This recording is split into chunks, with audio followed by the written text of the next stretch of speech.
right, mic check. Welcome to Black Band Broadcast.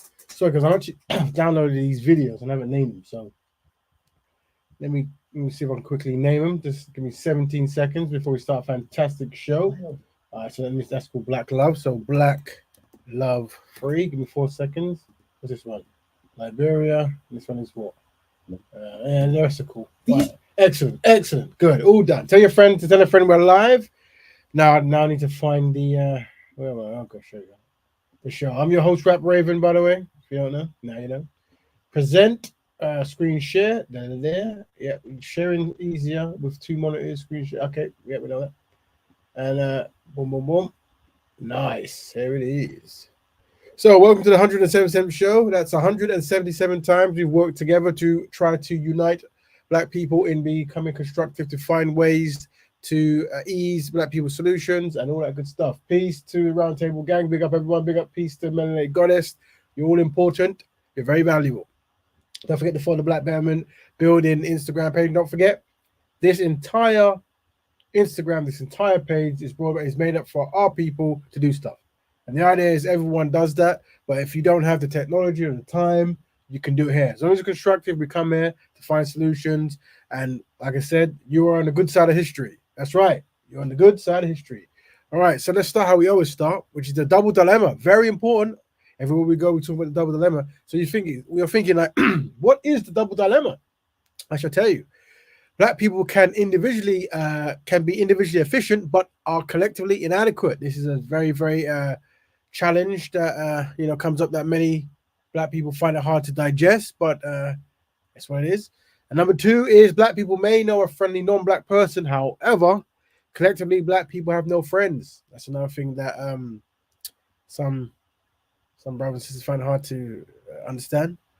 But not to worry. The problem is the double dilemma. But what is the solution? The solution is Black Betterment. Right. You see, so you see the path there. Problem, double dilemma. Solution, Black Betterment. But you're thinking, what is Black Betterment? Well, Black people helping Black people on Black issues for betterment. Black Betterment is a lifestyle. That's right. If we teach a lifestyle of betterment, this will actually ease all our challenges. This is what it is. This is the research. It's done. And we've put it together. We're collating it. And we are now forming that lifestyle within this broadcast. There's many rules that are concrete, but we're refining and twining and all the ings to tailor make Black Betterment the best kind of lifestyle Black people can have. And we're going to have, you're going to have all the kind of stuff you need, political stuff, everything you need. Boom. We're going to do it here, chop it up and make it right for Black people. There you go. It's fantastic. So, but depending on the needs of Black people, we have different genders and needs. But what we're saying is the triple triumph at the moment, the three things that we really want to focus on is Black families, Black economics, and Black health. Boom. So Black families is constructive Black man with constructive Black woman makes a constructive Black family. If you didn't know that, now you do. What is Black economics? Black people owning industries and institutions and supporting Black-owned businesses. And Black health, train and exercise regularly, eat a healthy plant-based diet with a low sodium and sugar, drink plenty of water, and watch your stress levels. Blah, blah, blah. Good. We're going to send out the link as we always do, but when we do, don't forget about the 4D values, which is discipline, dedication, dignity, and discernment. Do not forget that. All right, now, what we're dealing with?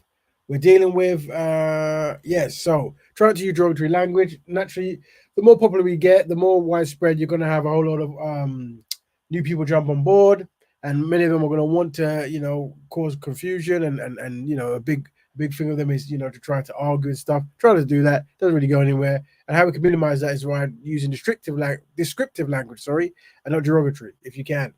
Okay, so what is the topic today? Here it is. There we go. Being Black in the First World War. We look at how Black soldiers were treated in the First World War, and the second is what identified biracials. We discuss, can biracial people identify as white? Okay, good topic. Tell your friend Ryan. Big up Sister Rains, very important contributor. Big up Brother Kel, very important contributor, as well as a very good, outgoing, stoic brother who goes and does the good job. And big up everyone else live in the place, and those who will listen in future times. When you will play this to your elderly and your children to get everyone synchronized. Good. Big up Roundtable Gang. So what are we saying? Yeah. So where does this come from? So being Black in the First World War. I was on a few panels last week. I've downloaded some of the videos. We'll play some. But when I was talking to obviously we talk about the double dilemma, which is black people are collectively inadequate, but black people have no friends collectively. And I think we're giving examples. I think one example was World War I, I think it was, and I said you know in the First World War, black people from Africa, African America, as well as the Caribbean, they didn't want them to have guns to shoot at Nazis or the enemies of Germans or the enemies of the Allies or whatever, the European Allies, because white supremacy was very important to them. And I think the European lady jumped on and said that's not true. And I think she's one of the regulars who jumps on black panels. You get a lot of white people who love, frequently, usually white women, and they like going on, black panels, and I think that's their job at some time to just when a black person says some kind of historical truth that might get black people to be constructive, just shout that's not true. So we thought, okay, well let's just let's go over that. Very important, being black in the First World War. Let's see what they had to face. And then after, I also joined another panel where there was a brother who we had one black parent, one white parent based in the UK. I think he was raised maybe by his European family. I think he definitely was mistreated. He acknowledges that, but he's become very white identified. And I debated him, and we asked the questions. Can we discuss, can biracial people identify as white? Because this is the thing. We also talk about historically, on a plantation. Unfortunately, the Europeans, part of their culture was to sexually assault and forcibly impregnate the black women, which is never good. And naturally, what will happen is the offspring of that will be raised within the black families, more so by the black women and the black collective. And those times, everyone was one. But today, there's the new kind of labels and these new terms and stuff, and you might find a few one parent black person, biracial person, mixed black person, all this kind of stuff. You might find one of those groups members, brothers and sisters. They probably more identify with their European side or the white side, or the other group that the black man or black woman has had a child with. And yeah, and some of them becomes out disdain, some of them because that's what they gravitate towards, some because of whatever kind of branding that they've actually been pushed into. But yeah, so some question we always ask is we have these terms: are you black? Are you biracial? But the never is, are you white? So it's interesting that historically you could never identify as white. You could identify as black, and obviously now you can identify as these other terms, biracial, mix, and those kind of stuff. But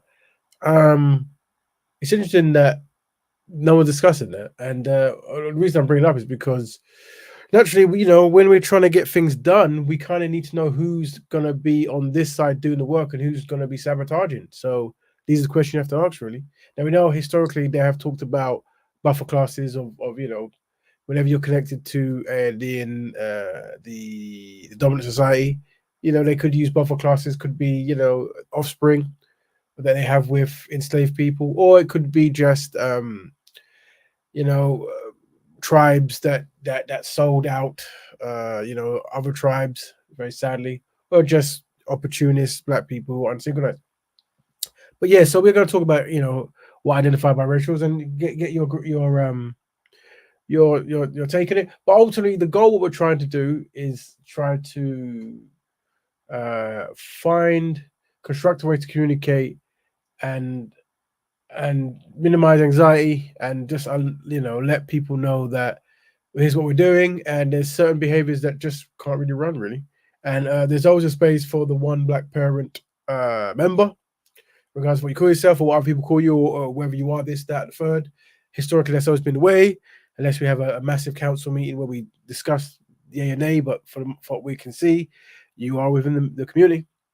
And there's also words we use as well. When I was debating, those are the things, like, rather than saying, is someone this or that, can they practice black betterment? Are they within the community? That's an easy way to discuss certain things. But I've been talking too long. Tell your friends we're live. Big up all the people here. We're going to start with a very important one. We're going to listen to this question is being black in the First World War. Very important. How were black people treated in the First World War? Some people say they must have been treated really good. Yes, you might be in for a surprise if that's what you thought. All right, let's see if we can find this video. If I please tell, is this one? It looks like this one. We'll listen to a bit and then I'll stop and start. Battalion of the British West Indies Regiment. These men would soon mount a very successful attack on Turkish lines in Palestine in 1918. Along with the 2nd Battalion, they would advance across 5 kilometres of open land under heavy fire and take their objectives with minimal losses. Thanks in no small part to attacks like these, the Ottomans would surrender the following month. But despite their service, stories like these featuring black British soldiers in the First World War were largely forgotten. These photographs show the victory parades in London on July 19th, 1919, the centrepiece of the celebrations marking the end of the First World War. Thousands of soldiers march past the newly created cenotaph to pay their respects to their fallen comrades.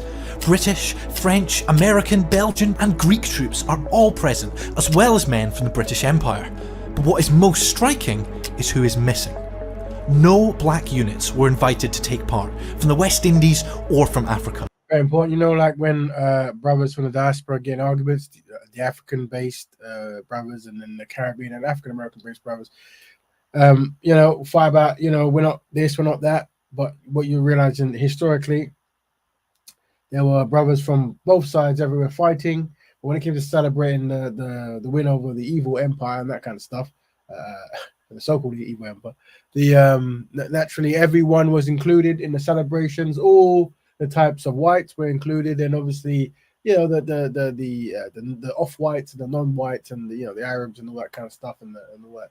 But no black to be found, no African to be found. So this is something that we see a history in. Let's carry on listening. It was less than a year since the war had ended, and already black soldiers were being deliberately forgotten. So today we're going to take an in-depth look at black soldiers who served for Britain during the First World War, from the West Indies, Africa and the UK. Who they were, what they did and why they've been forgotten. And the view of the First World War we normally have is very Eurocentric. I mean, especially for Britain, it's primarily the Western Front where the bulk of the British Army fought the Germans from 14 to 18. And this has really neglected other stories from the wider world and the wider history of the war. And quite often it's the non-white stories that have actually been neglected, mainly because, in a way, they weren't seen as central to the narrative. When the First World War broke out in 1914, the British Empire was one of the world's great powers. A quarter of the world was under its control. To win the war, Britain had to mobilise as many people as possible. And at home and across the empire, people largely signed up for the same reasons. In the West Indies, for example, many were intensely patriotic and saw it as their duty to fight for king. So what we're seeing here is, you know, the marketing made a lot of black people want to fight for the empire and, you know, want to really be embraced by Europeans. That's something we have to work on. But it went even back then, and obviously they're thinking, if I risk my life for my the colonizer country, they will see me as equal, all that good stuff. I wonder if they did. Country.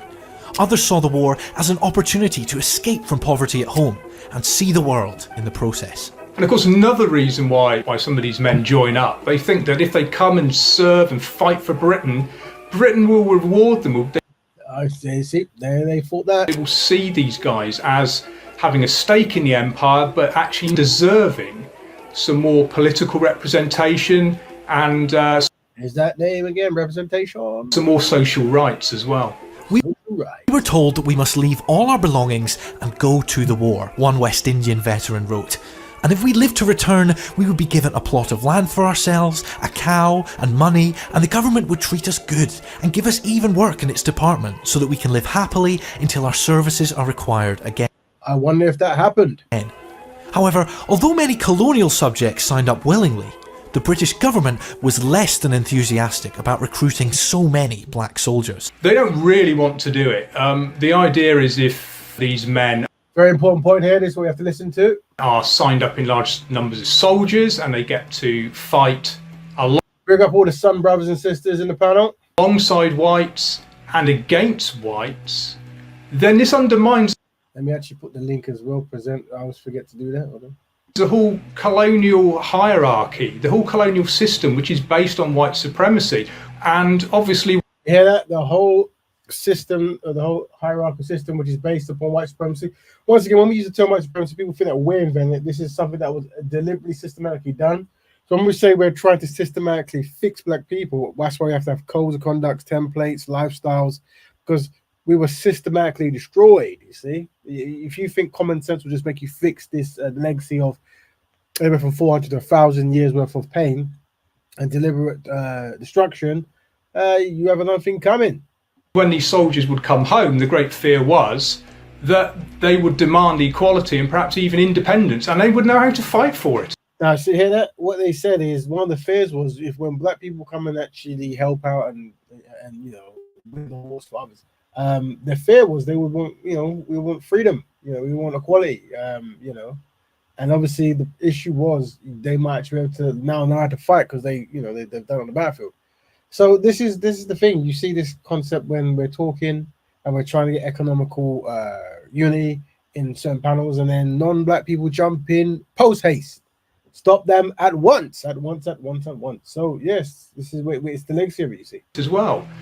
Those fears, though, were enough to stop the British from recruiting black troops. As the war grew in scope, more and more men were needed, and so instead of refusing their help, the British placed restrictions on what black soldiers from different places could and could not do. This is what the European lady at the debate said didn't happen, but you see, putting restrictions on what you can and can't do. For starters, non-European subjects of the Empire were effectively barred from holding ranks above sergeant. Some did manage to flout those rules, especially later in the war, but those cases were rare. Black colonial units were barred from fighting on the Western Front. For the men of the British West Indies Regiment, that came as quite a shock. These men signed up under the same paying conditions as British volunteers, and they all expected to go and fight as infantrymen. But the majority of these battalions went to the Western Front, where they were not allowed to fight. So they were used as labour battalions. They did have rifles issued to them. They were normally old, really out-of-date rifles. They never got a chance to use these in action. Similarly, while white South Africans fought in their thousands, black South Africans didn't even get the chance to sign up as soldiers. Instead, they were confined to labour battalions, in particular the South African Native Labour Corps, and were completely segregated from other Allied soldiers and even from French civilians. Lieutenant Colonel Godley, second in command of the unit, likened their housing to that of German prisoners of war. The camps occupied by our men are identical in every respect, except that as regards to locality. So you're saying that the prisoners and the black people had the same kind of living conditions? Those occupied by prisoners are in the majority of cases more favourably situated. But these men... So once again, the prisoners were probably kept even better condition. We said this before about even when trans moving prisoners from one place to another, they could go in the white section of the train while the blacks had to go in the back section and all that terrible stuff. But this, just saying that this because we had, like I said, when we were talking, the Europeans were saying this wasn't so. But the Europeans were saying this wasn't so. But Black Betterment, Brother Carol. Black Betterment, Brother Raven.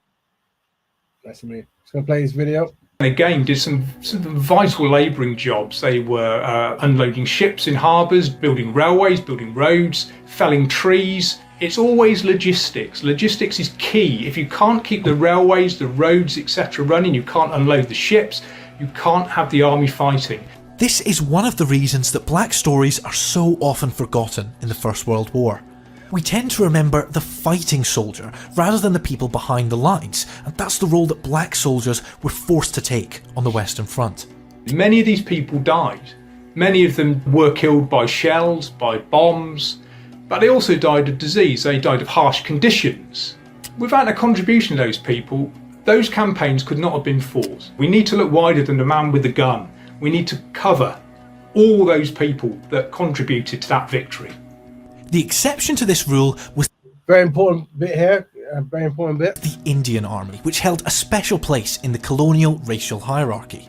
Indian troops... I think I was on a panel the other day and we were talking about black people have no friends, and someone said, oh, but no one has friends, and he mentioned certain kind of other groups, and I said, well, the thing is, whether they're doing it or don't, they're in a higher set and treat better than black people, unfortunately. And then obviously they were trying to use this to derail Black Betterment by saying no one has friends. This was the new strategy they had. As we see in the documentary, black people weren't allowed to shoot anyone, had to go in harsh conditions and died from shelling and in poor conditions, while the Indians were given respect in the war. Helped save the Allies from defeat on the Western Front in 1914, before being gradually moved to the Middle East. In contrast, the French were happy to use their colonial troops on the Western Front when the situation demanded it. After heavy losses in 1914 and 15, West and North African troops played a key part in defending Paris. But the British, despite manpower shortages after their disastrous offensive on the Somme, always put racial considerations first. Yeah, they always put their racial group first, you see? Always, no matter what. Even in war, when they despise their enemy and they're trying to kill them, they say, even though we're trying to kill you, we won't let these people try to kill you because that would be wrong, you see? So they're always thinking that way. But unfortunately, black people haven't learned to be race first, and that's what we're trying to teach you. Even future Prime Minister Winston Churchill couldn't convince the authorities to let black soldiers fight on the Western Front. This was supposed to be a white man's war. Right. In Africa, though, it was a completely different I wonder why it was different. Let's work out why it was different. story. Germans have a network of colonies from which they can use their navy to attack British sea lines of communication. We need to knock these out quickly. We can't send regular army soldiers because they're needed in France. So we need locally raised troops supported by hundreds and hundreds of thousands of African men, women and sometimes children in the support role, carrying the supplies, carrying the ammunition. And that's why the African soldier actually got to fight those campaigns. It was out of necessity, but also the fact that they were fighting primarily other Africans. Yeah, the reason why they were allowed to fight is because ultimately they were fighting other Africans. So the German colonized Africans were fighting the French and English colonized Africans. And that's when they were allowed to, I think even mentioned kids and women were in there helping out with bombs and stuff and all that. So this is you see how the mindset, that's how it goes, proxy wars and this kind of stuff. It was a similar story for the British West Indies Regiment. A small contingent joined British forces in East Africa, and 2 battalions joined the fight against the Turks in the Middle East. Once again, they were only able to fight there because the enemy they were fighting was seen as a non-white, non-European. One thing you have to understand is yesterday's enemies, Turks, Germans, Italians, they all dislike each other in a certain point. They won't go to war. But you will go on panels, you will see debates where they seem to be more synchronized with each other than with black people. So despite the wars they've gone through in history, they still have a place in their heart for black people when it comes to causing confusion and not allowing or trying to dismantle any form of constructive unity-based activities. Be aware of that. Thank you very much. Enemy. This is where the British West Indies Regiment gets a chance to actually do what the men signed up to do, which was to fight in the front line as infantry alongside Australians and New Zealanders in 1918 and take a number of Turkish positions in a very successful attack. Unfortunately, for the majority of that British West Indies Regiment, they never got that opportunity. When these men were fighting, they were generally fighting in areas which we haven't looked at. The British focus has always really been Western Front. So that's why these stories have traditionally been neglected and quite often totally forgotten. Alongside these colonial forces were Black Britons, who managed to join British Army units. The recruiting rules for these men were somewhat murky and relied on decisions made by individual recruiting officers. Arthur Roberts was one of those men. He was a shipyard worker in Glasgow before joining the King's Own Scottish Borderers, where he served as a private during the Battle of Passchendaele. His diary is part of the IWM collection, which includes these battlefield watercolours. This is an extract from his diary for September. The trench was only about 4 feet deep, so we very nearly had to crawl about. Jerry didn't half plaster us here. Good heavens, he nearly had us daft. There was practically no trench at the pillbox seen in the pictures. So every day there was a victim. Along with those Black Britons, some citizens of the Empire came to Britain to try and join British units, rather than waiting for local regiments to be formed. One of the men who did this was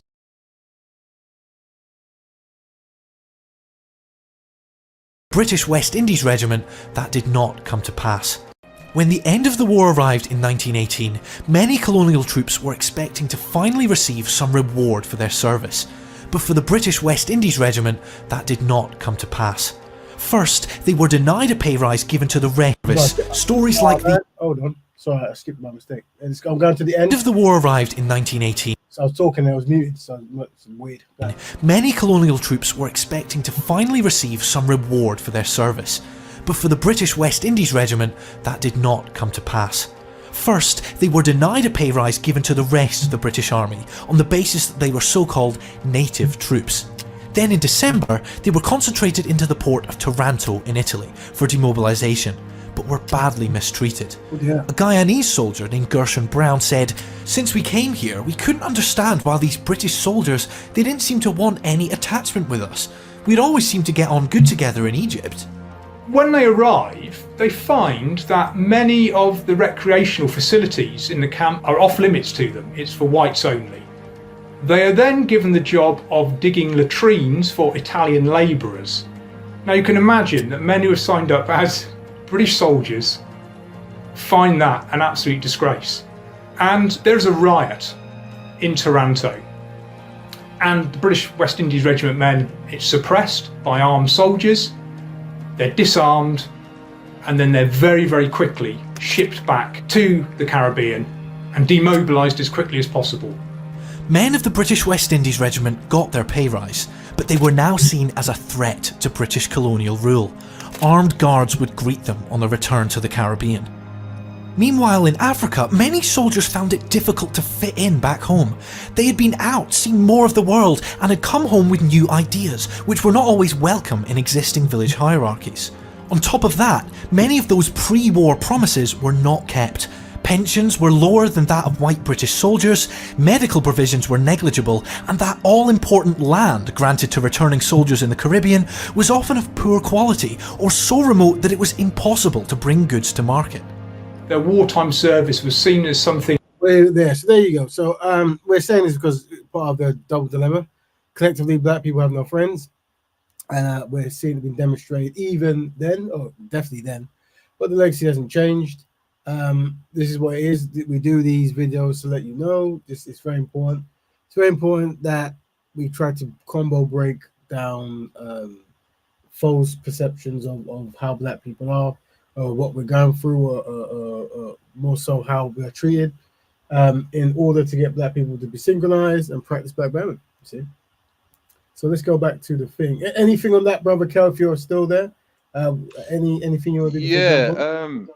For me, brother, it's a brilliant topic as usual, and it's something that a lot of us shy away from, but we must speak on it. You know, a great book that many of us have read, The Destruction of the Black Civilization by Chancellor William, and on page 71, my brother, he mentions about the basically the biracial Africans.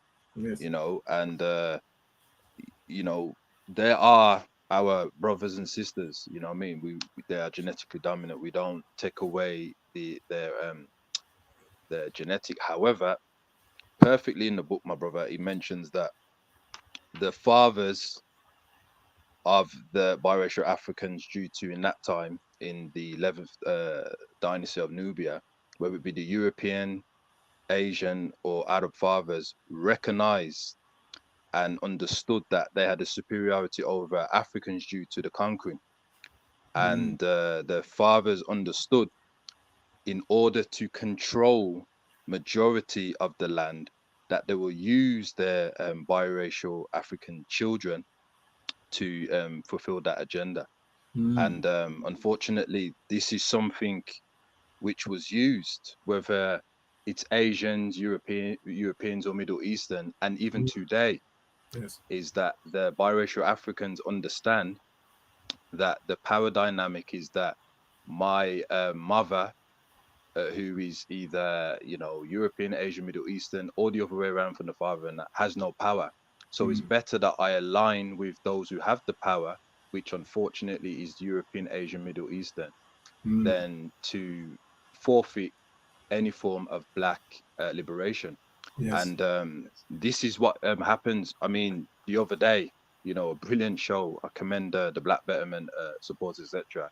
We Yeah. saw one of our own who is highly unsynchronized Yes. blaming black people for what non-African people did to him, Yeah. what Yeah. non-African people are doing to us globally in the Caribbean, Yeah. you Yeah. see, in the, you know, on the continent, in the Middles, etc. He's blaming us for that and not blaming them, which is why Garvey made it perfectly clear, which the Black Betterment organization promotes, is that racial blackening is very, very important, brother, and I support that 100%. There you go, bro. So what Brother Kel's talking about is a show we jumped on. I've downloaded that show. Big up, Sister Nanifa. We'll play it and promote a show. We'll play it now, I guess. We'll have a bit of analysis done. And feel free to jump in, family, or leave your comments in the group.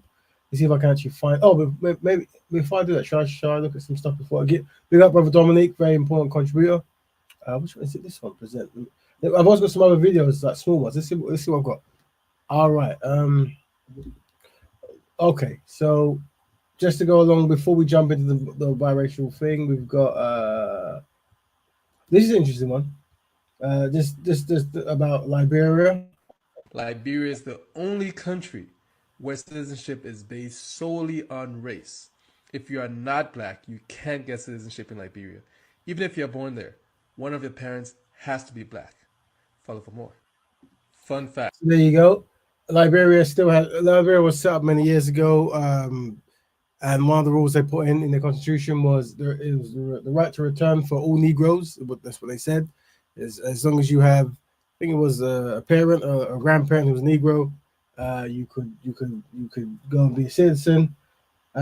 Very important country. One day we have to really review that and see That's right. how we could work with the Rum Sisters there. I did see some small numbers of people complaining about it somewhere. And so we have to make sure we stop all that. Very important. Once again, Israel, they're doing what they're doing at the moment, but they have a similar thing, and everyone seems to be best pleased with that. So context is everything, and Liberia knew that black people, no matter where we were in the diaspora, could be under dangerous threat. So they said, we're going to try to set up a place for you to come here. So it would be, I mean, that would be a great to get everyone on code for something like, the networking of diaspora with people in Liberia and setting up something there. I mean, it would be amazing.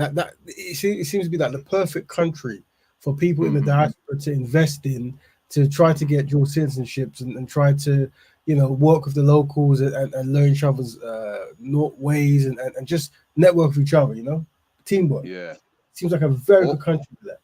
Also, if you can remember, Brother Raven, that the Pan-Africanist Martin Delaney also went over there, and introduced a lot of the strategies.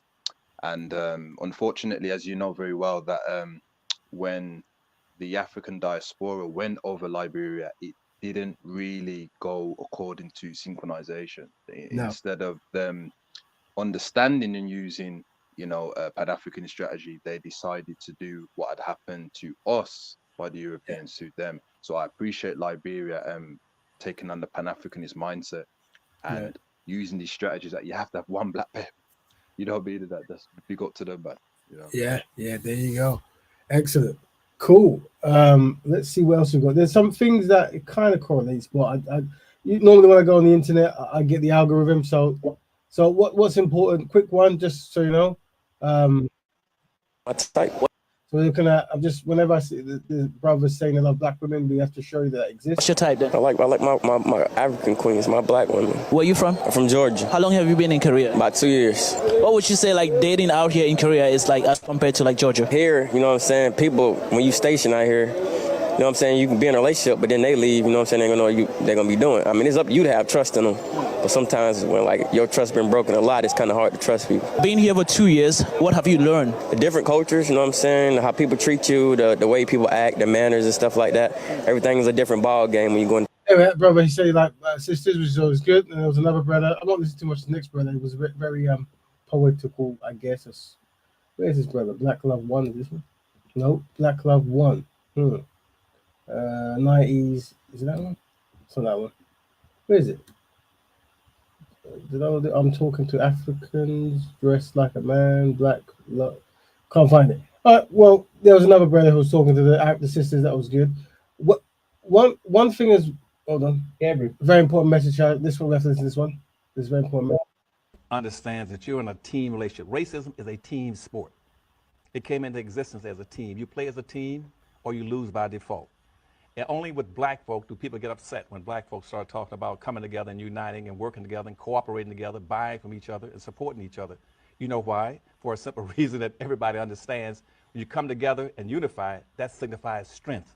And right now, everybody right now is pimping and hustling black folk. They've been pimping and hustling black folk for 400 or 500 years. We spend approximately 97% to 98% of all our money outside of our own community, as an example. And we don't practice group economics. We don't practice group politics. All that makes, when we spend 98% of all our money outside of our community, what that does, it makes the other groups enriched. They now are living off of two incomes. They live off of 100% of their money and 98% of our money. And what are we left with is 2%. Where everybody else is living off of 198% of everything, we live off of 2%, which makes it impossible. And so you start talking about unifying black folk, that's a threat. You're going to cut off your money from us. You're going to cut off, we're living off of two incomes. You're going to reduce us down to one income. That's a threat to them. Also, it's a threat when you start talking about unifying blacks and looking out for your own people. That means political possibility of uniting as a political force in this country, which nobody wants to see. That's a threat. There you go. There you go. Who's this? Okay, one more. Let's see some others. What was this one? This is an interesting one as well. This is that was very important by brother Cole Anderson there. There's a Indian lady in and it correlates with kind of what we're doing. Indian lady in America is running. I think it's a president. I could be wrong, or some trying to say. And she looks like she identifies as white, even though she's Indian, and she's very white identified. But naturally, in order for her to come up in the world, she seems to be undermining black people. So this is, remember, collectively we have no friends, but they have this to this comment you made earlier this week. You said that America has, quote, never been a racist country. When you look at, the Declaration of Independence, it was that, men are created equal. But what I look at it as is I was a brown girl that grew up in a small rural town. We had plenty of racism that we had to deal with. But my parents never said we lived in a racist country. And I'm so thankful they didn't. Because for every brown and black child out there, if you tell them they live or were born in a racist country, you're immediately telling them they don't have a chance. And my parents would always say, you may have challenges. And yes, there will be people who are racist, but that doesn't define what you can do in this country. You're talking about the ideals of America. But America was founded institutionally on many racist precepts, including slavery. But when you look at said all men are created equal, I think the intent was to do the right thing. Now, did they have to go fix it along the way? When you used to our debate we had with the white identified biracial brother, very similar. Like you can spell things out to people who really want to be white identified. But they're really in that trance. You see, they're really trying to get the appreciation of the European handlers, I guess, and you're seeing that within this individual at the moment. Yes, but I don't think the intent was ever that we were going to be a racist country. The intent was everybody was going to be created equally, and as we went through time, they fixed the things that were not. All men are created equal. They made sure women became. So yeah, this is what happens. Black people's. We saw there with the video of the World War how black people were mistreated. Asians were treated better, and obviously, naturally, you see some Asians there. If they have a chance to get up, they will. And this is what power does. It makes you crabs in the barrel. Not that Asians are in the barrel of black people, but it's a crab in the barrel mentality nationwide. And all the nations are scrambling to best please white people, Arabs or whoever the dominant society is in a particular land. So this is what we have to remember. The most important thing is the double dilemma. Collectively, we have no friends. And this is a very good demonstration of that. She doesn't care about the fact that some of the black people were murdered, killed, and kidnapped. You see, not to offend by saying the truth and just make up lies. This is what we're dealing with. So that's another video that I came across. I thought would be interesting to watch. But, here's another thing, right? I'm not going to go the whole ethnic thing. Everyone can identify their own group. People can call themselves Black, African, Aboriginal, Moor, whatever. You know, this is something. But one thing we do know is something we used to call ABA, and that was anything but African. And the ABA kind of mindset was like they don't want to be associated with African, and because of the branding that Europeans made and other scenarios, and they will talk similar to how this brother is speaking here. Getting descended in my blood. I'm a Native American. So literally, I'm a Cherokee, I'm a Blackfoot, I'm a Red-tailed Indian. That's just in my blood. And the other is mixed with European. If somebody to say and tell me not to kneel, you crazy. Like y'all crazy. You know what I'm saying? Like a lot of people in America is indigenous people. You're not from Africa. But that's a whole nother conversation. Like that's crazy, man. For you to tell somebody like, yo, stand up to this flag. Yeah. So yes, this is why education is important. But we're not gonna, brothers just have their own narrative and try to be constructive. African sister did a very good speech. I heard the other day. Find it. Where's this one? I hope I compressed it. This is a very important one. This technique we can utilize. Watch. And told me they are not Africans, they're not from Africa, they should not be called African Americans. I'm not here to force anybody to come to Africa. I'm not here to force you to come to Africa. I'm here to talk to those that feel they have the African ancestry and they have a right to it. If you feel you're indigenous to wherever you are, keep quiet, keep it to yourself and stay there. Let other people who want to unite. Because the fact is, if you are not African descent, why should you be bothered? I'm not talking to you. I'm talking to my fellow African descent people that Africa is their home and it will forever be your home. There you go. Very good way to say it. If it doesn't fly, whatever thing, I can't remember. But yeah, it's that if you don't identify, you don't see a connection with other black groups or other African groups, then maybe it's not for you. Then maybe it's for other people in your community, but not you. And maybe you should just not speak. Really. I would say, Brother Raven. I know that some of the Sun people are gonna have issues with this, and it's okay. The term mixed race is very deceptive, my brother. Yes. You see, because if they use that term, it's meaning that I can have one foot in the non-African community and one foot in the black community. Now, when you look at North Africa, right, we know that the original North Africans are black, dark skin, light skin, right? However, the ones who are new there, they don't ever call themselves mixed race because they understand that this term mixed race, there's no landmass. They call themselves Moroccan, Algerian, Tunisian. This is what they call themselves. You see, the modern day Asians, whether it's from East Indian, whether it's the Pakistani Bengali or the Chinese, they don't call themselves mixed race, brother. They call themselves by a landmass. So if we're gonna allow our people to use these names, brother, that's gonna confuse us.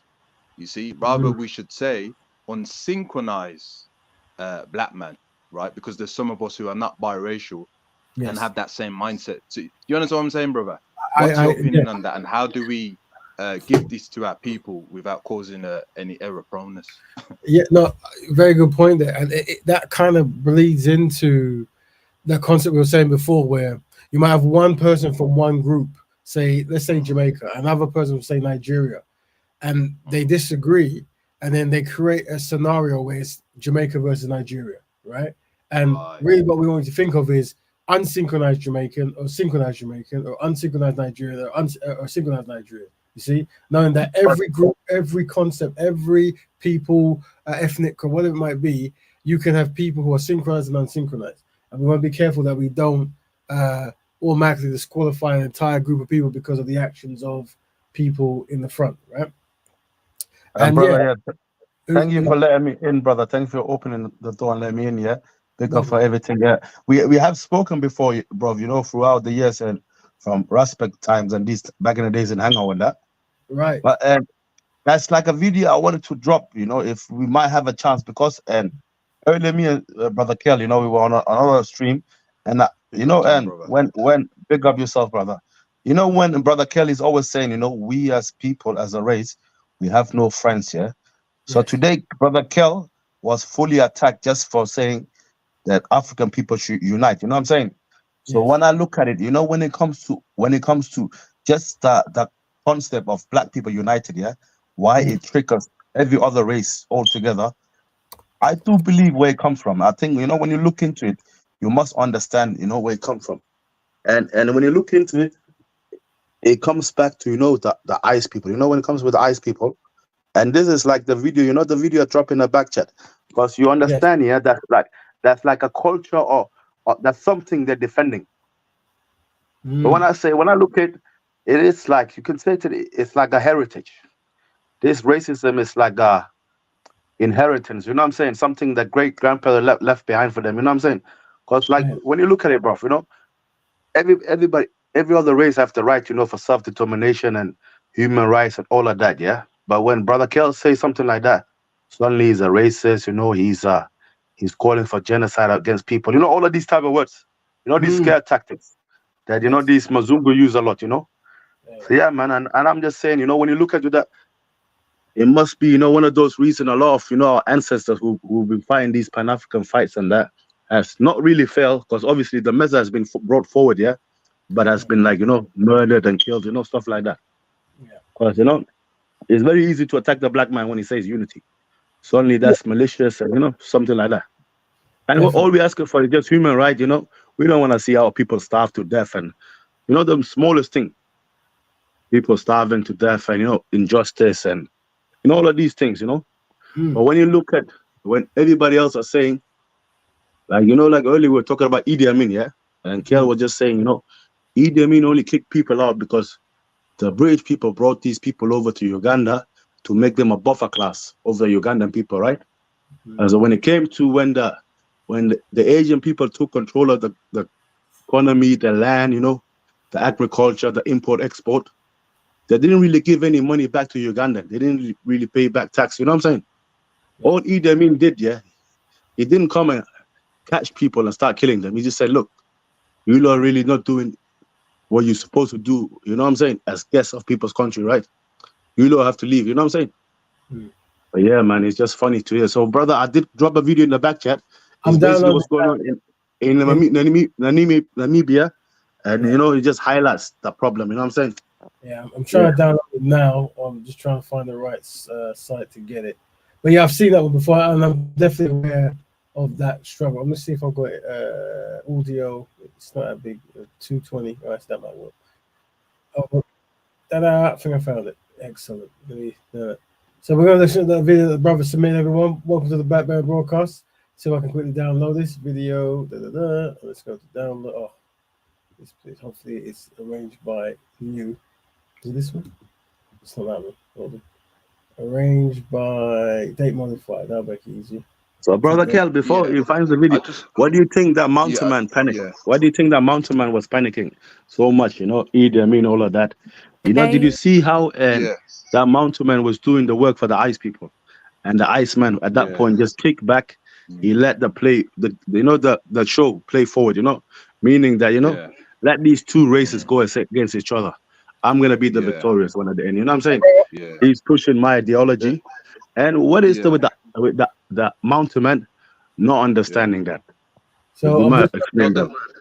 We're gonna play the video at the moment. We found your video, brother. It's gonna play this. So this is what the brother came in to show. So we're gonna show him respect. Let's do it. White Namibians make up 6% of the population, but they own nearly 60% of the country's private land and don't want to give it up. I'm from Namibia, born and raised. They want the land back? How? Sorry, but that's just, I mean, really? It's not even their land. If they wanted their land, then they should have done something 100 years ago. And who's to say that the land originally even belonged to them? For all we know, there were people before them there who they took the land from. So What Norbert said next is something I heard off camera from many Namibians of German descent. I don't think it's right to call it a genocide. It was never spoken about, and then Germany or some Germans came and said, or brought the theme up again and made a political thing out of it. Leave us alone, leave our cultures alone. We live in peace. We know how to live with each other. It's not necessary to stir and, you know, always say it's genocide and this and that, and it must be sorted out. There you go. Thank you for that, brother. This is same thing going on all over Africa, you see. Yeah, so brother, if you might touch into that, you know, and try look into that, what do you not see? Like, what do you think about that when you look into that? And from earlier, what we see, you know, and unsynchronized people, not unsynchronized people, these people using unethical code of conduct when it comes to, for example, you know, Brother Kel just talking about black people, just that sort of human. What do you think about this type of human rights? Do you think this is against human right, first of all? What we just witnessed here. Well, Is that against human right? This we just witnessed. That this just carries on again, 2024 just carries on like that. Do you think this is injustice or? Well, it's a technique that Europeans have done. Is what they do is they'll do atrocities in the past, and they'll maintain what they've done and what they've achieved in isolation for long periods of time. And then finally, when black people get organized and come to get the stuff back, they'll say, "Well, that was the past." And then what they'll do as well is they'll do divide techniques. So what they did in South Africa and I assume Namibia as well is they'll say, "Well, it wasn't, you know, the Zulu and the Khoisan are different people, and I think it was the Khoisan who owned the land, so that means the Zulu can't have the land, so the Zulu can't have a claim." There was a sister talking about this the other day on some show. And that's what they do. They try to divide and conquer. And that's something we're very aware of, you see. That we'll talk about the biracials as in one time identified within the black community, but some people try to take, some white people try to take them out. This is more so for divide and conquer techniques. So just like you see in there, they still here. And yes, the same way they don't want to acknowledge a genocide, it's the same thing with people in the diaspora not getting reparations.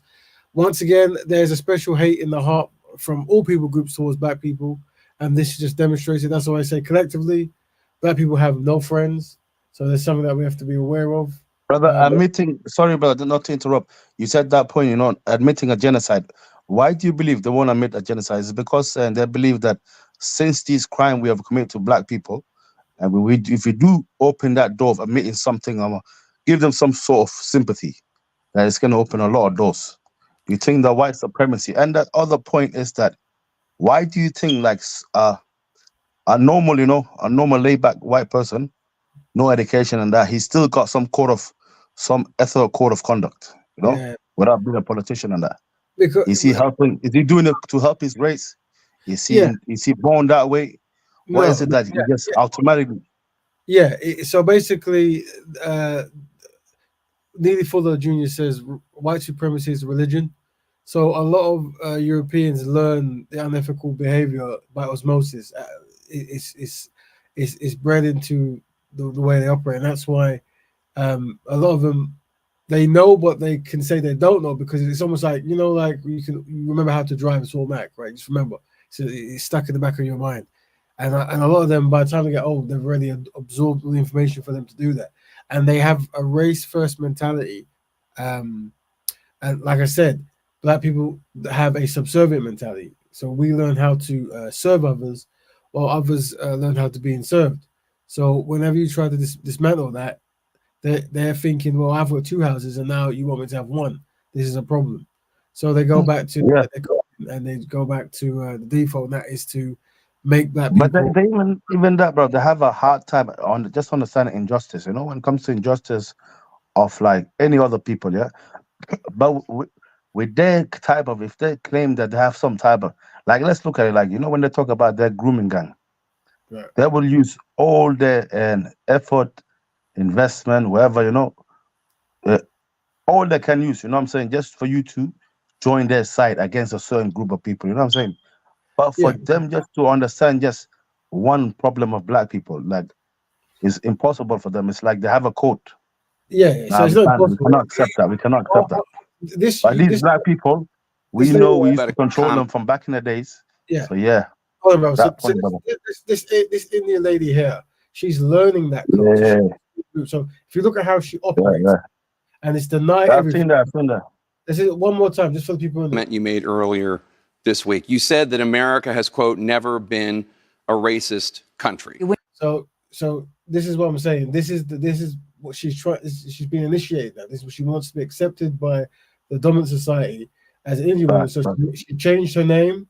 She's changed her clothing, her whole tone and persona, and now what you do, you have to actually degrade and deny black people. This is the final kind of. When you look at, the Declaration of Independence, it was that, men are created equal. But what I look at it as we all know, that they didn't include black. They never saw black people as men. That's what I'm saying, bro. She's literally denying parts of parts, But just carry on, brother. Yeah. I have seen it and I listened to it. But if you want your audience to hear it, we could just address some of it, And you're right, bro. And one funny part I've seen as well, she completely missing out her Indian side. She's slowly, like that Kamala Harris thing. Yeah. She's only playing that black side when she wants to. You know what I'm saying? And this bleeds right. And they will go to, hold on, brother. And like Kamala Harris, she will go to Amelia Castle. When it comes to that part, she will cry. You know what I'm saying? When she goes to Amelia Castle, but when she's back in America, she does nothing for black people. So yeah. Yeah. Yeah. I see what you're talking about. Still.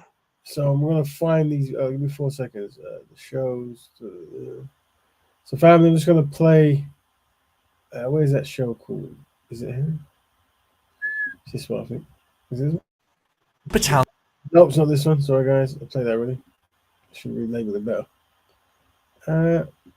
Why have I got the same thing twice?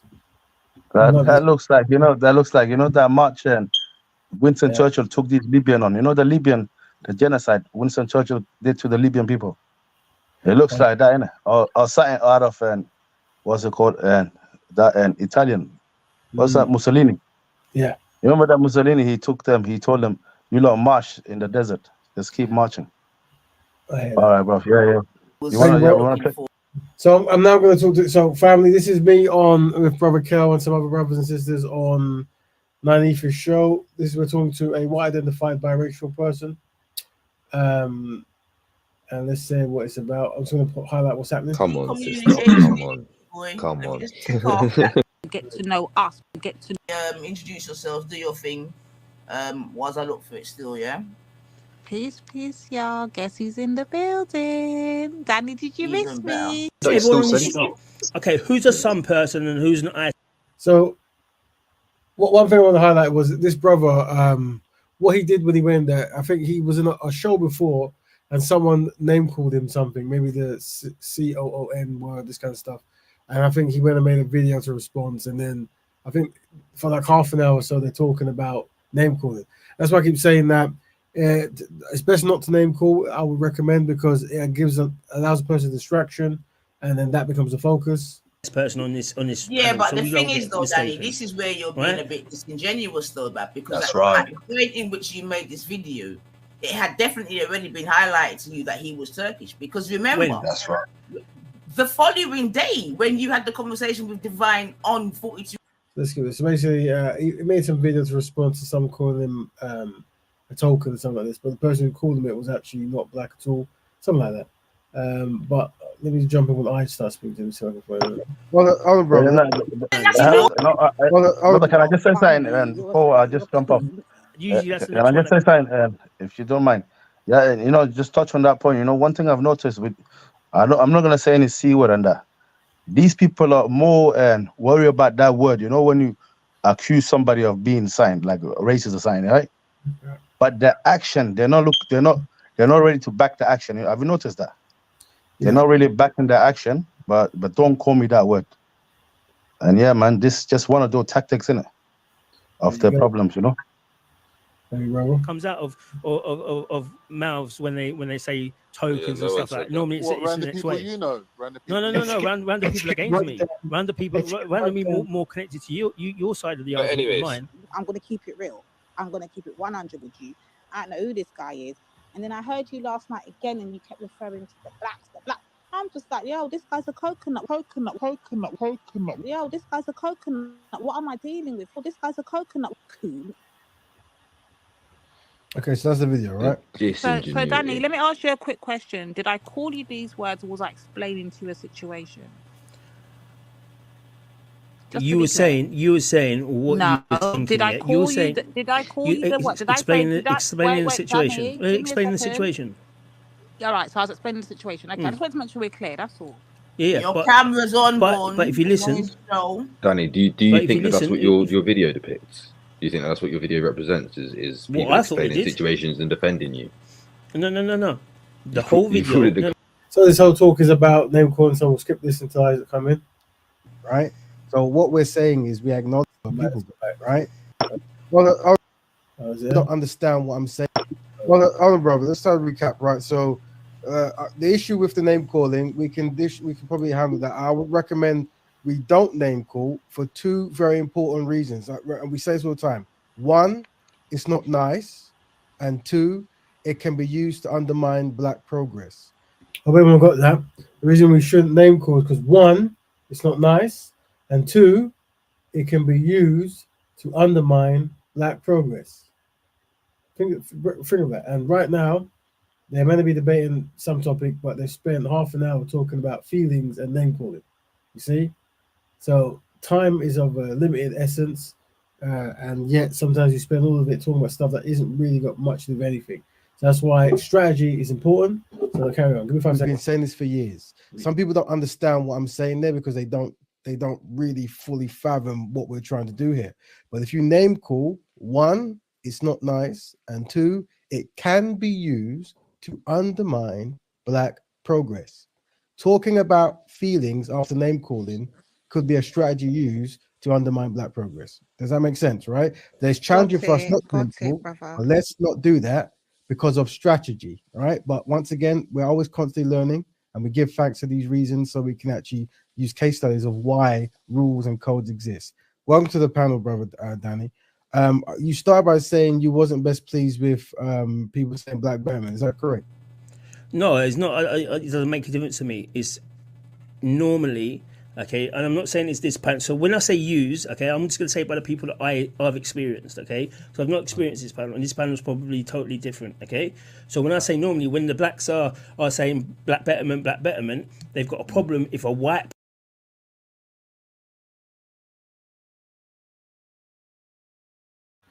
when a person says the blacks, I mute myself, sorry. That's saying that was an interesting word. It usually comes from, it never ends good. But when a person in the black community calls themselves the blacks, then already you see how someone's been raised. There's a history of racism from that topic, from that way of the blacks. You know, that thing of it. There you go. Person said that. And this is my whole thing, is it's not an equal playing field.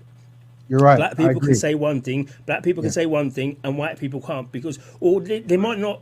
It might not even be the way that they're saying that somebody's physically saying that they can't. Socially, they feel that they're going to get judged as a racist or white supremacist or anything like that. And they Hence will. the conversation before of the White Lives Matter T-shirt. I get it. Let me. You're making good points there, but the thing is, it's a false premise. And let me break it down how. Right. The idea is, you have to look at people where they're at. Yeah. So white people don't have to say white Betterment because white people are already collective in a Betterment state, right? So what we're saying is we acknowledge that white people are in a superior state collectively, while black people are in an inferior state collectively. So because we realize that, we believe in what's called self-determination. So we realize that history and outside choices has made us become in an inadequate state. So we're going to work as a team to make ourselves equal like every other people group.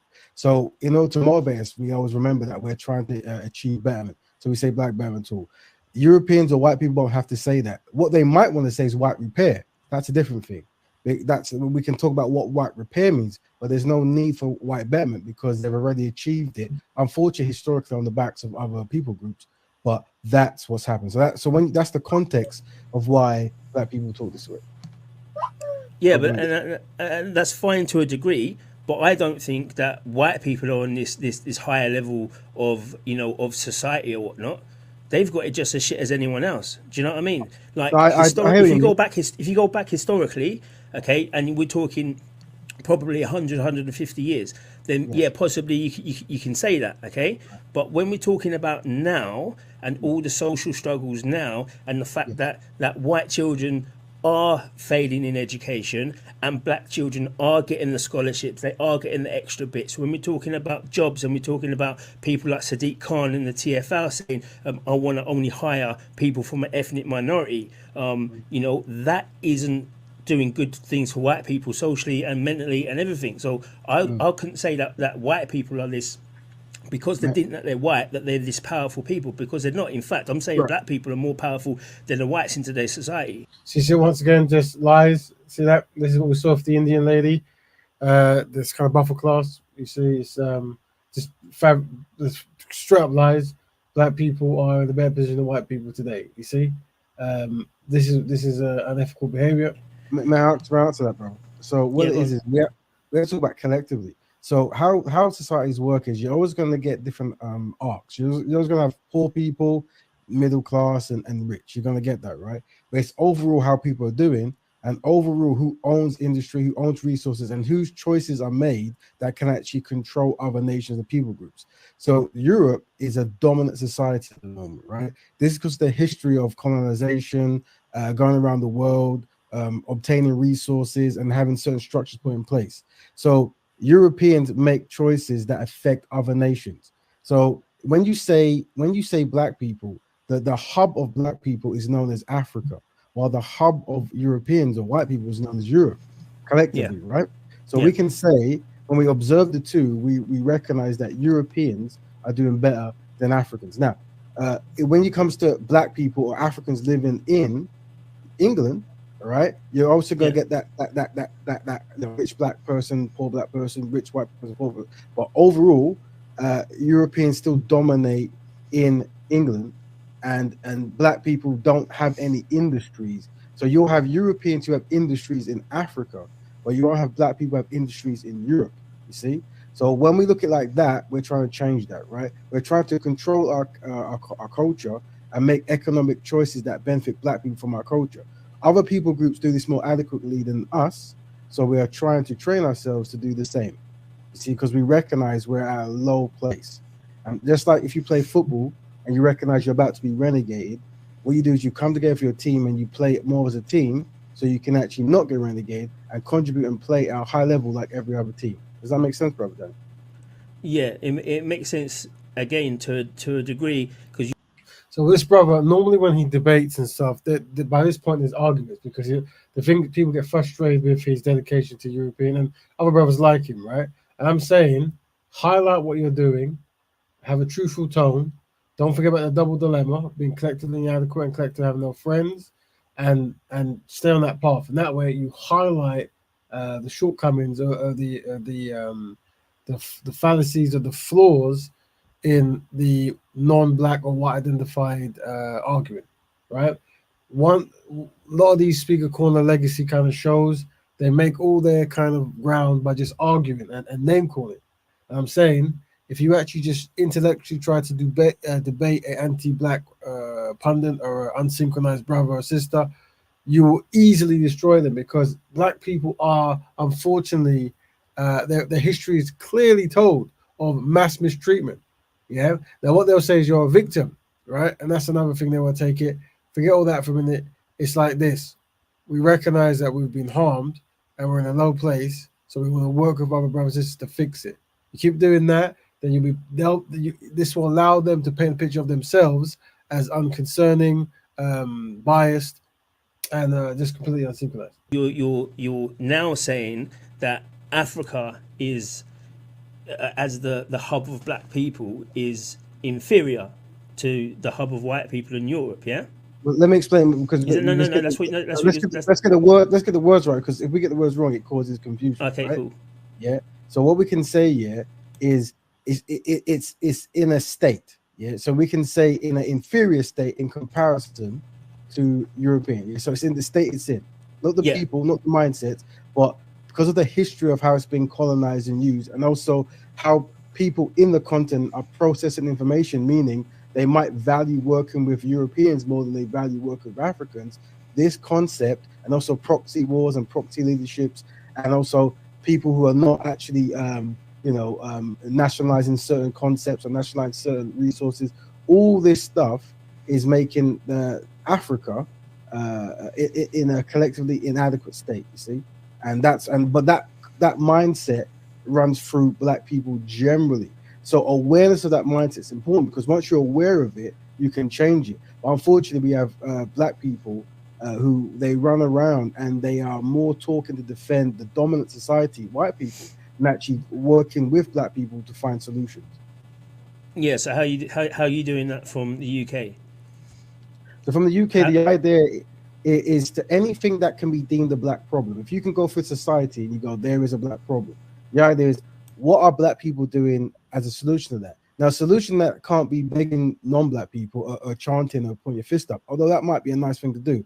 It's a whole structure. So it's dealing with the mindset. Why does a person do something that isn't in your best interest? Having an economic structure that can actually fund choices, having education that can make you a better person, but create concepts and ideas that are long lasting, having second generation, third generation wealth, owning industry, controlling culture, being constructive. These are the things that we push forward. But okay, so let me get it right, that the state of Africa is inferior to the state of Europe, yeah? So what we can say is Africa is an inferior position in comparison to Europe. Inferior position, okay, but inferior position, yeah. So again, how the world has interacted with Africa, and how Black people are collectively acting by not working on self, as in by practicing Black Betterment. So remember, one of the things I recommend those do is talking about us not working as a team, as a problem that we want to fix, and any kind of low, unappealing, or anything that isn't of a nice sounding nature is surrounding that concept, that we recognize that we are terrible at teamwork, essentially, right? And focusing on self. That's what this all means. Yeah, and just keep going at that point. See, if you start doing things like we're the best, you're the worst, we're dominant, you're not dominant, then it becomes a 2-hour talk about ego or stuff. But if you keep it on that level, then you literally can control the entire narrative.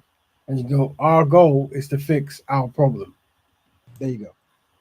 Okay, so how's that helping Africa as a state in England? What's not surely helping? You should be helping. Surely you should be. Look, I'm a nationalist, okay? So I'm saying Africans. I do believe that there needs to be a new trade deal with the whole of Africa, because I do actually believe that now they're still getting screwed over from the minerals and the gold and everything. It needs to be on a more even structure, because that will help Africa rise up, as in the whole countries. The whole continent can rise up and not be so dominant on outside sources, because they've got a lot of resources there that they should be able to have the upper hand of it. Like in Niger, the French are still taking the uranium from them at a ridiculous amount. So what his brother does as well, he very rarely is harsh towards Europeans, and when he does, he makes sure it's a non-English European. $20 a ton, and then they're selling it for like $200. Does that show Europe domination, and does that show the dynamics of the talk? Yeah, that does. That does show a domination there. Okay, but then that situation should be done for the continent, for the countries of Africa. But by doing it in the UK, by saying, well, hang on a minute, we're in the UK, so we're gonna make our cultures dominant or even on a keel that you believe is equal. Okay, with businesses in industries and things like that. That doesn't actually help Africa. Well, let's break it down, right? The idea is if Black people get organized, then wherever they find themselves, whether on the continent or off the continent, they're going to have progression. They're going to have more self-sustaining ideas that can keep them away from challenges that make existing very hard, right? So in every single country, everyone should be striving to improve, become intelligent, start some kind of constructive idea of business, an education hub or something, and moving forward. Unfortunately, many Black people are falling behind in these areas. So we have to have institutions to remind them how to do that and how to be consistent with that, you see? And that's what we do.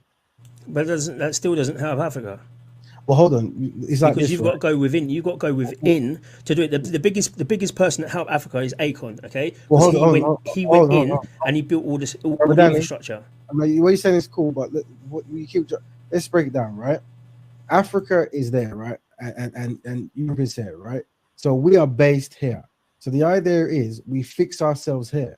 Then when we get in an adequate state, then we will be trading and networking and all the good stuff that normal people do, i.e. Chinatown, talk to China, Jewish people speak to Israel, Irish people might go and talk to Ireland, whatever the trade or the cultural norm is, we do that. But the idea is to fix ourselves here. So this is going to your first question, why are we saying Black Betterment?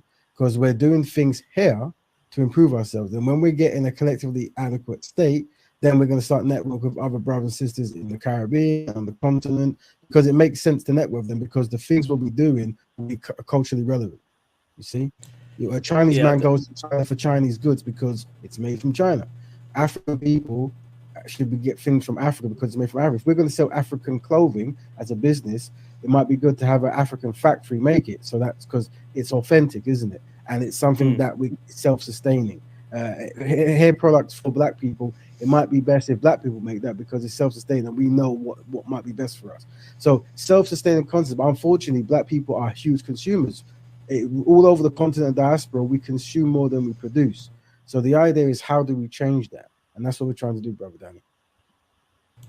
Yeah, I get that, but still, it goes back to the you're saying the hub is of Black people is Africa, and you're not helping because once you've changed the dynamics of the UK, okay, and once Black people are doing things totally different, and you're starting to move money around your community rather than using it outside of it, okay. You're going to keep doing that. There's no one's going to say, oh, hang on a minute, now I'm going to go and build a factory in Africa because in that place in Africa, they might not be on that level.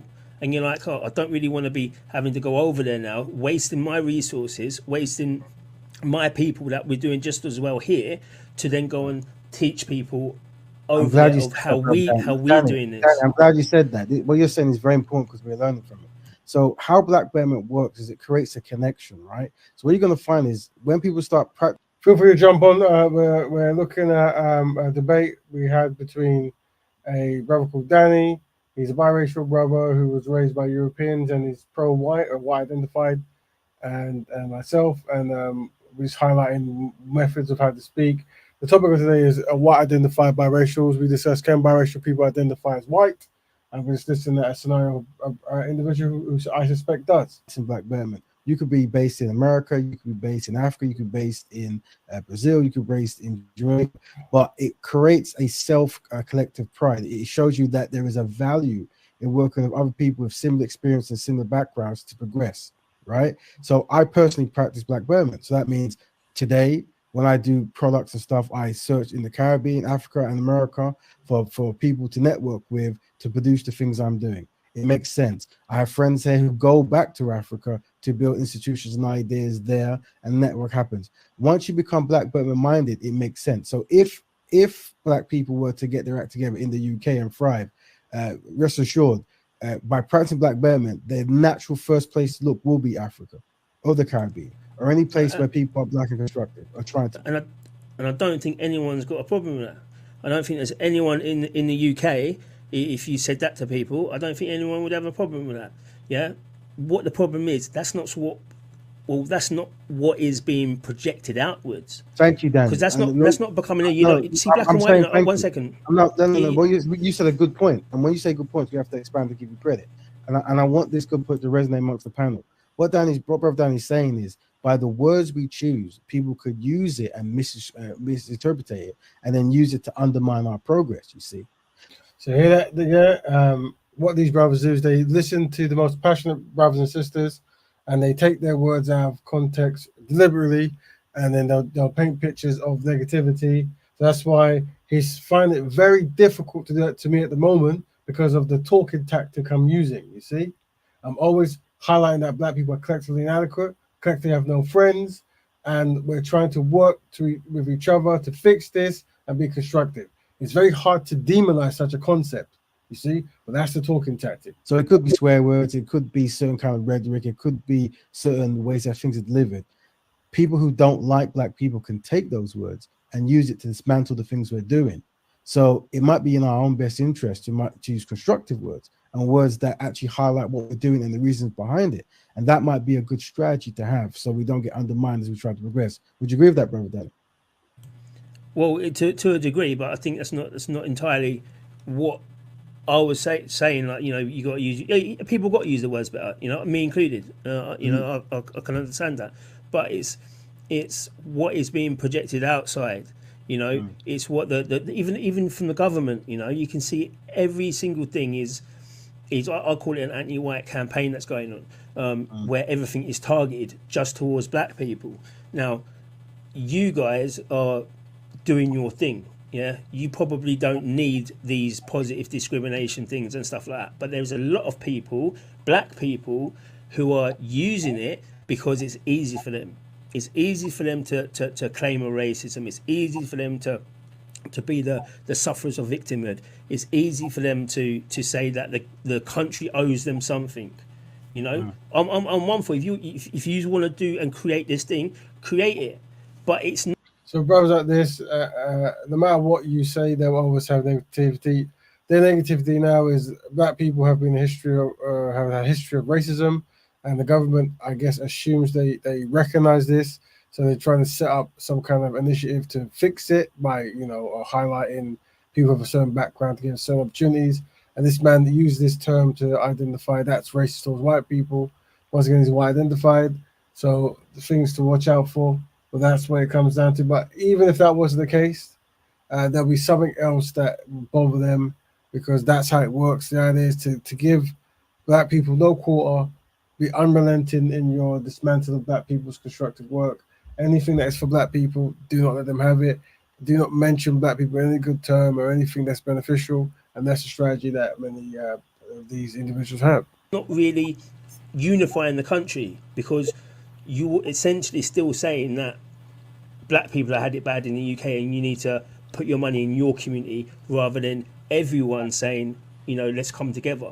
Because I think the white people, if you opened up a black shop, I don't think white people would be like, oh, that's a black shop, I'm not going in there, as long as it wasn't tailored just towards black people, like, you know, hair salon. People, they go on this make-believe concept. When you say you want to set up economic structures, make shops, whatever, they start doing fantasy thoughts and go, oh, you know, you shouldn't exclude people from buying products. You know, you shouldn't try to throw them out of your establishment. No one ever said that. We said we want to have industry, and obviously industry sells to people who come along. But once again, they paint this picture to undermine progress. The hair product shops. Do you know what I mean? So would you say do it together? Danny, would you say collectively in the UK, who would you say is more dominant economically? Would you say the white people are more dominant, or the black people are more dominant? Who would you say are? Yeah, white people. Okay, good. I'm going to say that. So what you're saying is black people are in a dominated place where they're not as good as they could be. And when you realize that we're trying to come together to actually push ourselves forward, you're saying not to do that, to carry on supplying and working with and for Europeans, not to actually try to create our own industry. Is that what you're saying, brother? But not creating your own industry, but coming together. You know. Yeah, but okay, so hold on. If white people are dominating and black people are not really being heard, that means Europeans are dominating. Shouldn't the message you have be to them? So shouldn't black and white unite be you talking to white people to actually give up some of that power to black people? Would you think that might be a better strategy, brother? No, because that's giving some. It's taken from one to give to another. That's not. See what kind of dynamic he gets in. He acknowledges that Europeans are more in a dominant position, have more. He wants white unite, but he doesn't want to give up any kind of resources. So once again, this is a proxy. This is a person who's been sent to dismantle constructive black thought, so the power can remain the same. You know, that's equity. Equity don't work. Right. So hold on. So it's about not allowing you to do your thing. You know, but by not allowing you to do your thing is not saying, oh, okay, then cool. We got to make sure this job in this white multinational. Okay, we got to make sure we've got so many blacks in here, so we've got the quota correct. What you're doing is good. So let's paint a picture now. You're saying that white people are dominating for historical reasons, and they shouldn't feel that they have to really unite or work with. But black people are being dominated or are not dominating. Rather than attempt to try to come together and push themselves up, we should be trying to look to share our resources, our limited resources with white people. Is that correct? Not share it, but coming together. But you got to remember. Can you give me a time? This is Europe. This is Europe. Okay, Europe is you're saying white. good stuff. Hold on, you're saying some good Europe stuff. is white. Okay, Brother Danny, we're learning from you, and I want to learn from you more. So, can you give us a tangible strategy of how that is done? Of what's done? Of coming together.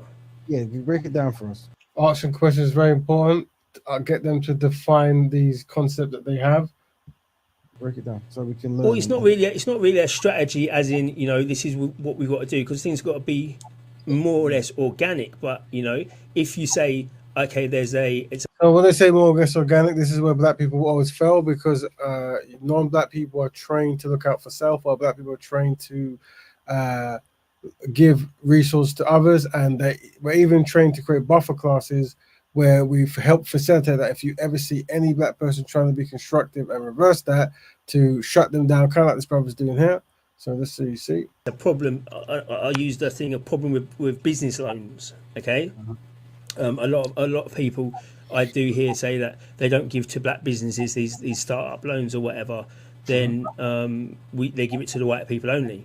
So a good point on that would be a coming together, would be the government to say, okay, then cool, on this we will give this pot for businesses with a strategy, with a plan, with anything to go forward. That's not taking anything away from a white person, okay? That's literally just saying this is how we can all come together. And then say you open up a market store or a shop or whatever, a takeaway. Opens up a takeaway. It's not going to be excluding white people. You're not going to say, oh, I only want black pounds. Danny, you're hitting it on the head. Before we in the head, so let me cook. So what you're saying is, at the moment, there's a complaint that there is a fund that is for every single people, and there's a complaint that certain people, i.e., black people, are not getting it. So then black people say, okay, we're going to work for ourselves because we're not getting the fund, so that we can be self-sufficient. Now there's a complaint about that, so we understand. Don't work by yourself. So you're saying let's re-review the people giving out the fund and say, even though it originates for everyone, now we're going to make sure it's for everyone. But isn't that the same thing that I said before, that motivate black people to do for self? So what changes this time that's different from last time?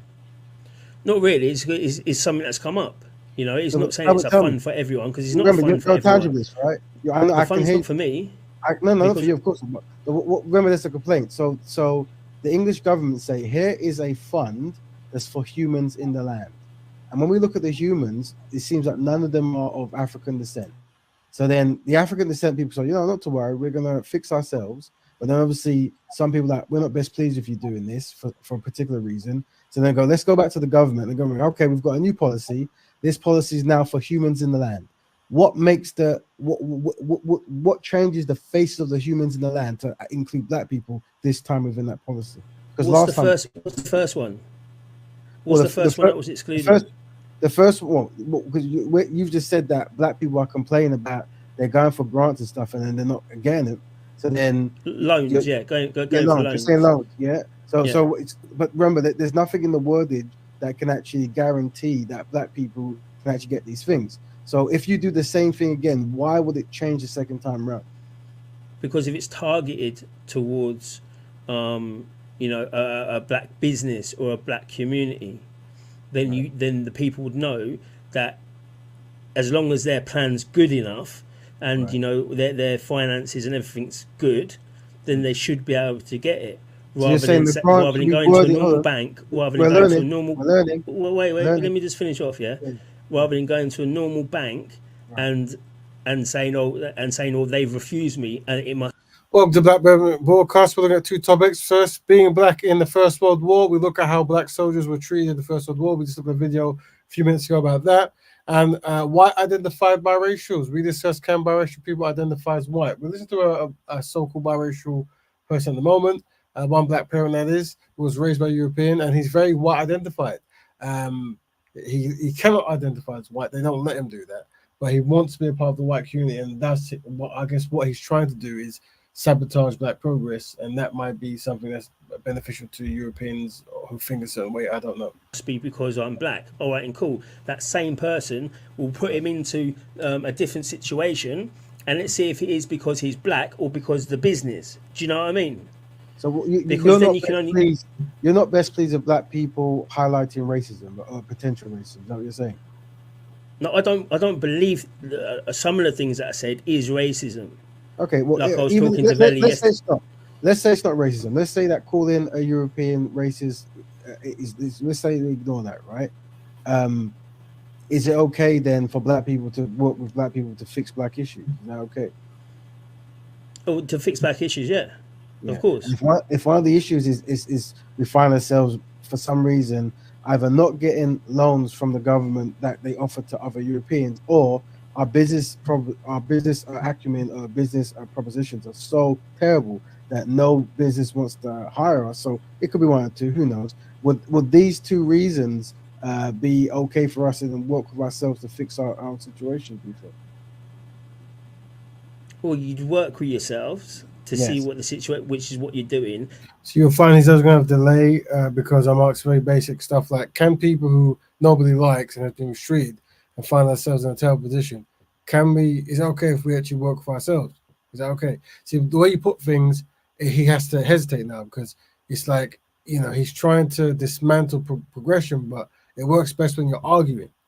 When you're arguing, then you can say, see, you're racist and this kind of stuff, right? But when you're trying to put things in this kind of way, where you use a double dilemma to your benefit, then it makes the unsynchronized brothers and sisters struggle. And then there's the claim that the bank loans are not doing it because it's a black business and they want majority to be white businesses, but there's no way of seeing that. So for Black White Unite, okay, so to solve that, what could be done is to say, okay, then cool, there's the pot, let's see if it is racism or down to the business, and the same people can go to the same to that pot with the same plans or different, however, because you got to get your money, and see if it's rejected. If it then comes out after 2 years, right, that 98% of these businesses all got through, then we have to look at that fact to say we've done the test, we can see there's a disproportionate amount here, so we need to find out what's going on. Right. That would be fair, yeah. Rather than saying we're going to stop all white loans to white people and we're only going to give them to blacks. Well, just so you know, I've never seen that concept in England happen before. I've seen them recognize that maybe some groups haven't got anything, so they try to tackle it. But Europeans usually have first access to most things, or white people, sorry, right? And that's what I've observed. But you've obviously observed something different. Like what though? Well, like the fact is, English people are here, right? So anything but this is that their home. Yeah, and no black person or Asian person has said that. But you got to remember, like how nations work, right? Is regardless of your background. If you're paying tax on your land, you're a citizen.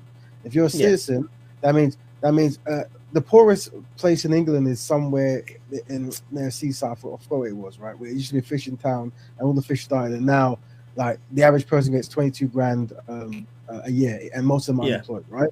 Yeah. Well, the thing is, black people working are going to be funding people, right? So as long as we're working, as long as we're working, we're contributing to the nation. So that means there should be no bias when it comes to policing or bank or any kind of government loans because we're paying for it. There should be no bias in hospitals. If they're saying that black women are more likely to die in hospitals and stuff, then something is happening where an unconscious bias or an open racist concept is manifesting or manifesting, and this is what we're observing. So we're saying that naturally, if we were enslaved people, we can understand why that might happen. But because we're paying taxes, meaning we're working all the time and money's been taken by the government to govern, then there's something wrong there. Now the government are saying we recognize that we might have practiced racism at a certain point, and that legacy of that racism might consistently still be here. So we're going to make active points to try to stop it, and we're going to try to recuperate where we've lost. Some might say that. I haven't seen that myself, but it sounds like that's what you're saying. From what I've observed, that there is no real kind of structure to try to correct any historical problems or deal with any racism that black people will truly go through, because Once again, we looked at being black in the First World War, and we saw the soldiers. They died and risked their lives, and they weren't ruled with nothing. Everything they promised, they didn't receive. They won't allow the Europeans that were fighting the Europeans were treated better than them. So the enemies of the Europeans were treated better than black people. And this came up as well because a European woman jumped on the panel and said, no, in the First World War, blacks were treated good. I think the statement I made was they didn't even give black people guns because of fear of them shooting white people, even though the white people were the enemies. And the Europeans said, you're lying. So that's why we had to show the video to demonstrate how history was. But we see correlation with this topic as well. Let's carry on. Black people in the UK have no economic base. Most of our money is given out. So we work for Europeans to give our money to Europeans. And this is a high level, right? Caribbean African ideas, hold on, brother, are also owned and run by Europeans and non-black people. In the States, in the UK, in Canada, you can go to what was a black environment or a black area, and you find that the economic hub of that area might be a Jewish person, an Indian person, an Asian person. In the UK, maybe it's the Indian people who dominate a black care, while in the America, it might be the Koreans. So we see a consistency. So we say, we need to practice black betterment so we can better ourselves from these conditions. But we find that some black people look at us, the people who are doing the worst, and look at the Europeans doing the best and go, yeah, you know, we should not do that. We should actually unite with white. We're like, hold on a minute. We're collectively adequate at the moment. We're in a low place. This is the perfect time to practice black betterment. Why are they coming to the dominated or those who are doing less and telling them to not do that, but they're not going to the dominators or those who do it most and telling them to help out? Can you see why it might be a bit confusing, brother? That they do say to help out, though. But this is Black Band broadcast. The links is pinned. If you wish to jump and give your opinion on the concept, what identify biracials? We discussed can biracial people identify as white, and we're gonna have some future topic about people in the community who's got one black parent, people who are connected to non-black people of some kind, and just unpack what that means, and all that kind of good stuff. But I might end this here. Let me just see if I've got any other videos just to jump on. Just to show that black people have no friends, we have this video here. This is Ronald Reagan talking about black people, just randomly. To watch that thing on television saying they did. Yeah. To see those monkeys from those African countries. So Ronald Reagan just said, you know, he went to Africa and did you see those monkeys from the African countries? That was Ronald Reagan. This is the Prime Minister of America during the 80s and 70s, I believe. What else we got? Hold on. Let's see what else I've got. Not that one, not that one. Not that one. Not that one. No. Very important thing here. Oh, did I get that thing as well? But dude, where's that? Did I get that Nigerian one? Hold on. These are soldiers. They're dressed. Hold on. I'll see if I can find Why you don't talk to Koreans? So some of my videos hasn't been downloaded. That's annoying.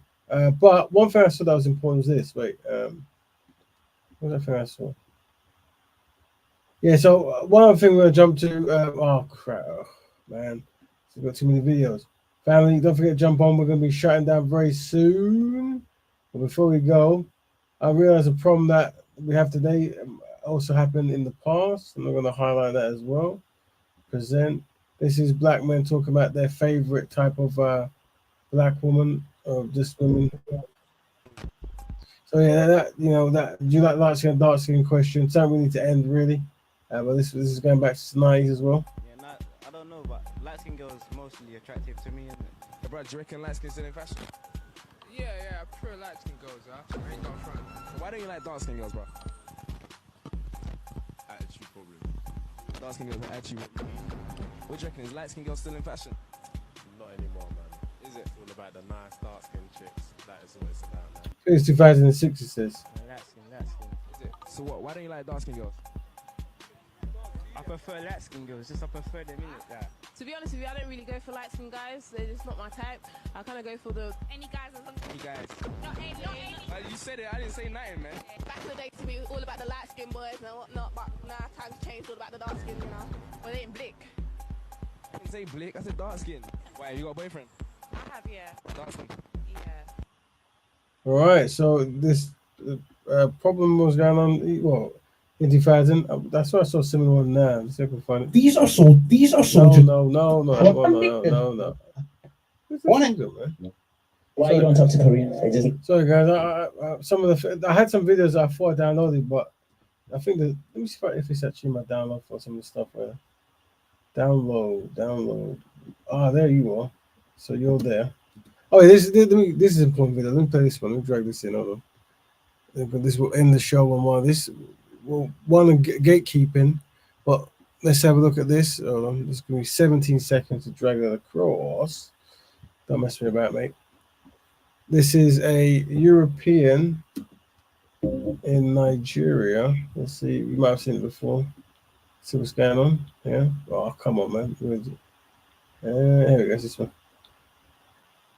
Of course, get two phones. When one no gets network, the other one will surely have them. Hello? We're Nigerians. Of course, where they write, do not relate here. Now that place where we go peace with our full chest. We are Nigerians. Of course, we know the grief for anybody. If you do anyhow, you go say anyhow. If you bring trouble, we go serve you double. Abo Yahweh, yeah. We are Nigerians. Of course, we know they use zebra crossing. Eh? You cross at your own discretion. If motor jam you, I'll speed too. I don't see. They can't use you.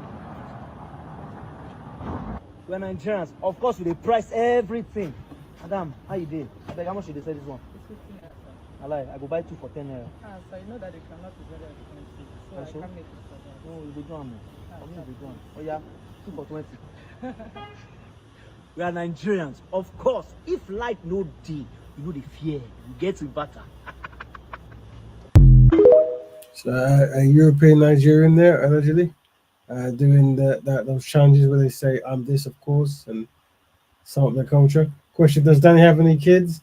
Not too sure, but I know his preference was European women. I think he did. I think he said there was kids in the background. I don't know whose kids they were. But if he did, it would definitely be of a European one. So family, I'm going to end it there. I've got some things to jump on, but if you guys want to jump on, we still have 10 minutes, but I'm going to end early as you jump on. You guys have been great this week. Let me go back to the thingamajig. Let me bring up Brother Kel and the other brother who jumped on. I forgot his name.